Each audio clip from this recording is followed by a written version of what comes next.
আবারও মুহুর্মুহুর শব্দে ভোর হয়েছে গাজা সিটির বাসিন্দাদের। মঙ্গলবার সকাল থেকেই পূর্ণ মাত্রায় স্থলাভিযান শুরু করেছে আইডিএফ। পাখির মতো হত্যা করছে ফিলিস্তিনিদের।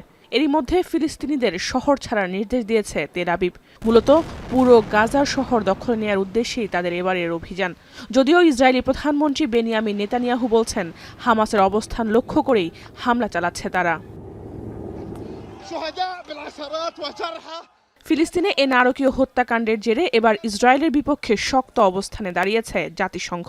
গাজায় ইসরায়েল গণহত্যা চালাচ্ছে বলে জানায় জাতিসংঘের তদন্ত কমিশন। মঙ্গলবার এক প্রতিবেদনে কথা জানায় সংস্থাটি। আমি বুঝি নির্মাণের শিল্প, সালাম স্টিল বোঝে ডিউরেবিলিটি। সালাম still, most durable still.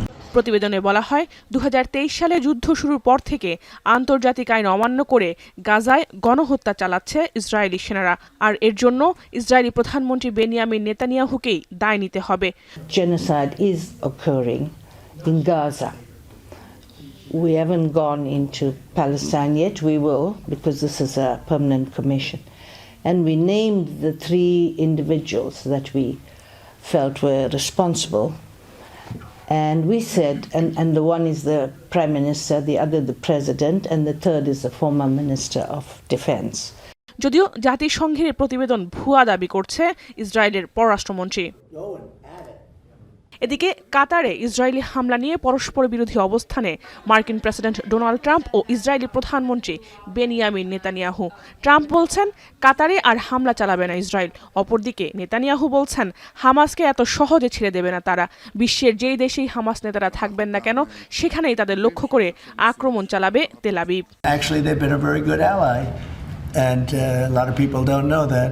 But he won't be hitting Qatar, but he will be maybe going after. Now, there was an article that I read in a newspaper just about an hour ago where Hamas said they're going to use the 20 hostages as human shields. They're going to bring them up from the dark tunnels. এদিকে Jerusalem সফর শেষে কাতারের উদ্দেশ্যে রওনা দিয়েছেন মার্কিন পররাষ্ট্রমন্ত্রী Marco Rubio. Jahanara Bhuiyan, এখন বিশ্ব।